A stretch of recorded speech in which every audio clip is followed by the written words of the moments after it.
Alright, what's going on, guys? My name is Kreepers. I'm here today with some more Datamine for Royale. So, if you guys know about this, basically when a new patch comes out, especially on PDS, I got a couple of friends who are basically the owners of Paladins Poland and Royale Poland. They tried to go into PDS and search for rests of files, you know, like just little remaining things that are in the files that are not yet, you can't see them in game. So this ends up being Datamine. It doesn't mean that it's actually coming into the game, but it's something that the devs and the people who are testing Royale and Paladins back there at the studios, they basically are working with these files in order to maybe bring a new skin or even new characters and so on. So this is how we end up getting Datamines and so on. So before we start, I'm just gonna let you know right now, I already been to PDS Royale. As of the moment that I'm talking right now, as I'm recording this, PDS, it is up for Royale. That's how they got this Datamine. So big shout out to them to actually go in there and actually took a few hours of their life to get all of this information. Some of these skins we already seen in previous Datamines, some of them we haven't, and some of them we have a better view at these skins now, just to show off that they're actually working with them and as such getting a better and more close to the final project thing. Okay, so let's start off here with the Mecha Warrior. Pretty straightforward mecha style. I already know that a lot of people are going to complain with this, but this is not Paladins. This is Royale. They created maybe the same type of skins, but they're different skins. They're different characters and so on. We haven't gotten yet the mecha, so to speak.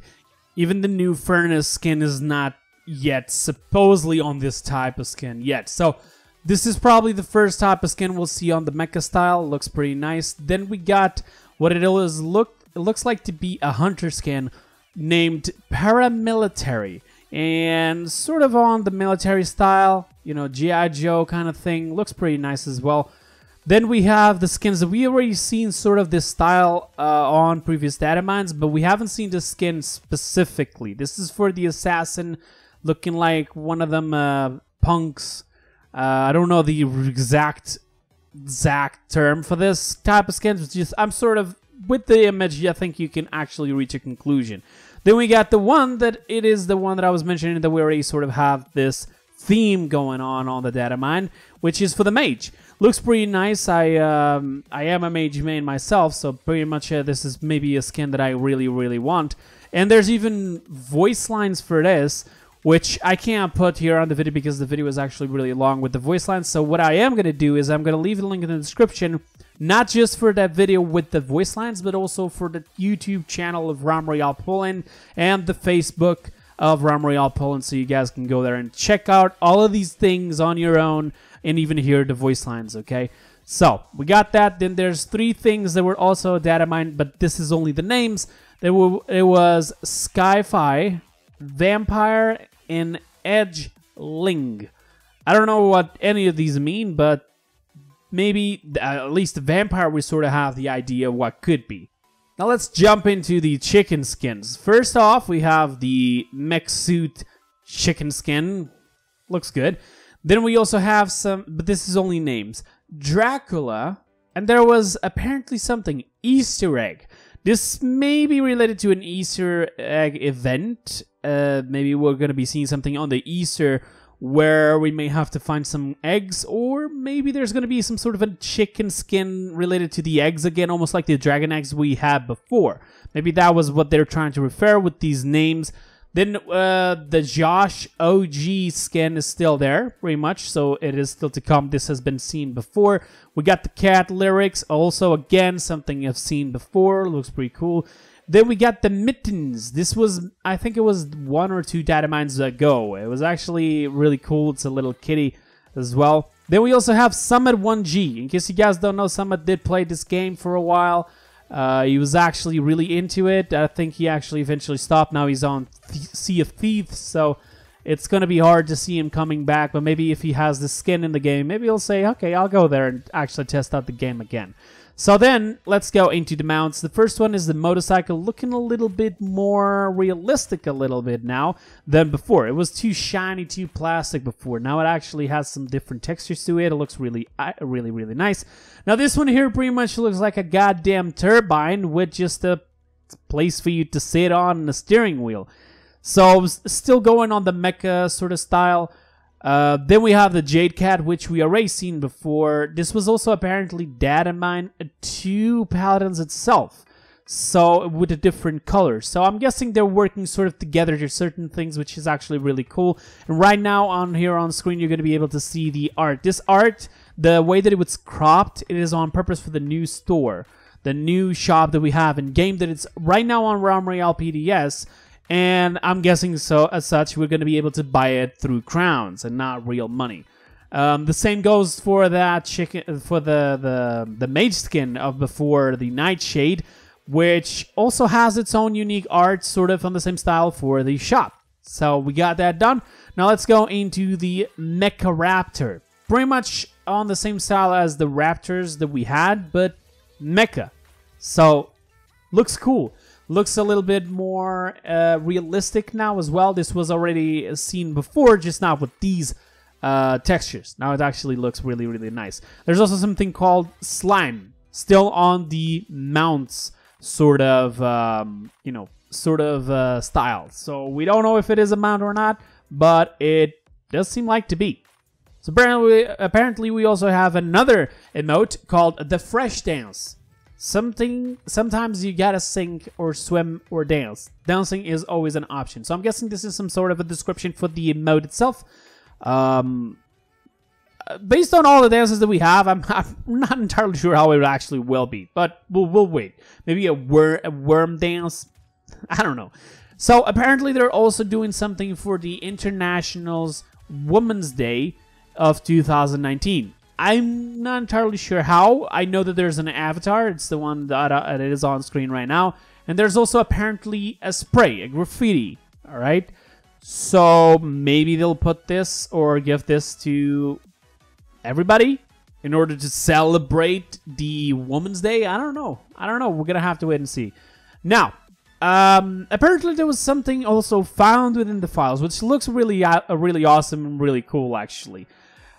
I'm guessing this will either be skins for your initial dagger or a new type of weapon. Maybe the weapon that we can throw finally, which is basically the Rave Mave Blade, but with different shades. As you can see here, there's at least 4 different shades, 4 different textures to it, and it actually looks really cool. I'd love to see this as well on Paladins, but I'm guessing that will never happen. Another thing that was also Datamine was a death stamp. So I'm guessing that they're going to implement the death stamp mechanic in here. And for those who don't know how that is on Paladins as well, where you basically, when killing an enemy, it will leave a death stamp. Something in the ground where this person has died. I'm guessing where you killed the chicken. So if you have like a little tombstone or a little statue, something will stay on the place where that person just died for a couple of seconds in order to basically, it's just a visual thing, another extra thing for us to get for the game. So, yeah. Apparently there's also some things in there. This is only text. I'm not entirely sure how they all relate, so let's go into them. Twitch Currency Bucket.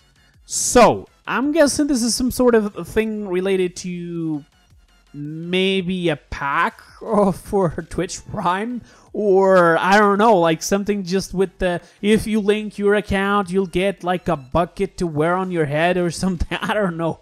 That would be cool. We're gonna have to wait and see that to get more details. The Dread Serpent, which again I still believe that may be a boss or something. Deploy XP. I can't tell for sure what this is, but this seems to be like maybe a booster. It could be. If they actually bring boosters into the game, it'll be a lot easier for people to level up the Battle Pass, and that would be awesome. Arsing Beam. Now, this one is, as I mentioned, I still think this is somehow related to the beam that we have for the Furia on Paladins, and maybe coming into Royale, it will do some sort of the same effect, but maybe for damage or something. I don't know. We're going to have to wait and see that one. And then there was these 2 things that have been sort of seen in 3D, but I'm still wondering what the hell this is. Sci-Fi Foot Thruster and Sci-Fi Hand Thruster. So, seeing these two things, I'm guessing this is something you can equip, and maybe the Foot Thruster will allow you to hover, to jump higher. Maybe the hands thruster will allow you to shoot fireballs or something. And maybe this also goes in hand to hand with the blades for the Rave Mate. They're all sort of in the same mecha style. So maybe we could be potentially looking into a new mode, perhaps. A mode coming up just for this specific theme, where we're going to be able to jump around and fly and so on. It would actually be really cool. Something, you know, with anti-gravity and so on. It would actually be really, really cool for them to actually do. Now, before I end this video, I also have a couple of information that I want you guys to know. I did talk to Jay Nash, which is community director. I talked about basically a couple of ideas. One of them being, for example, if we can actually already revive people on duos and squads, why not actually giving a chance to the people back at solos to forge an extra chicken life. Okay, sometimes we have 3 chicken lives. I've lost games to that where I only had 3 chicken lives and then I lost in the end because somebody managed to transform me because I had a good loadout to run away as a chicken, but people just, you know, they never got the hand of me. And maybe having a chance to always having at least only 3 chicken lives, but at least if you lose 1 or 2, you can still try to get 1 or maybe 2 back. So that would be cool as well. The second idea was for them to actually implement the map that we have for the training. If you go in queue and press for training, you'll have in the end of that training a little island, a shorter version of the island we use right now to play, where it has some sort of different biomes, but it's still smaller than the original one. And if it was actually available for us to use to train, getting all the different weapons, all the different abilities and so on there, and actually maybe even let us play with our friends there in order to train. So sort of like almost in Fortnite right now, they're doing that already. There's other games that already do this, like for example Spellbreak. You have the initial starting island where you can literally just train there. You have everything there to train, to see damages, you have training dummies and so on. And I gave him the idea. He said that for the extra chicken lives, the idea was actually pretty good. He was actually gonna put that idea out there and see if they wanted it. As for the initial starting island or the training island, they said that but still something to wait a little bit. And since I'm already doing this Datamine, I'm not gonna do the showcase or the patch notes anymore. Like, there's not really much. After testing out Royale on PDS, I think the changes are pretty less. It's more like sounds and some sort of different animations than anything else. So all I have to say is that the nerf that was done to the runes, in order to be compensated, they basically reduce it 4 seconds cooldown on every single ability possible for every class at every different rarity. So basically, we get a nerf on the runes, but we also get a buff on the abilities themselves. So it also compensates it a little bit, and it doesn't make it as critical to actually get these runes. So yeah, the only thing I didn't actually test was the longbow, which I'm guessing that it will go in a little bit into the older state, where it was actually taking a little bit longer to fully charge the shots, which makes the weapon not as easy to use as close range. So we got that. So that is pretty much it for today, guys. Thank you so much for watching. Thank you so much to the people back at Royale Poland and Paladins Poland, which is Lucas and Katris. Thank you so much for getting up all of this information. Don't forget to go down in the description. I shall have the links to their YouTube and Facebook channels there, so you guys can go and give them a follow, a sub, and so on, so they can also get a little bit of appreciation for the work they have been doing for these, you know, since almost the start of Royale and so on. So see you guys next time. Until then, have a wonderful time. Bye bye, guys.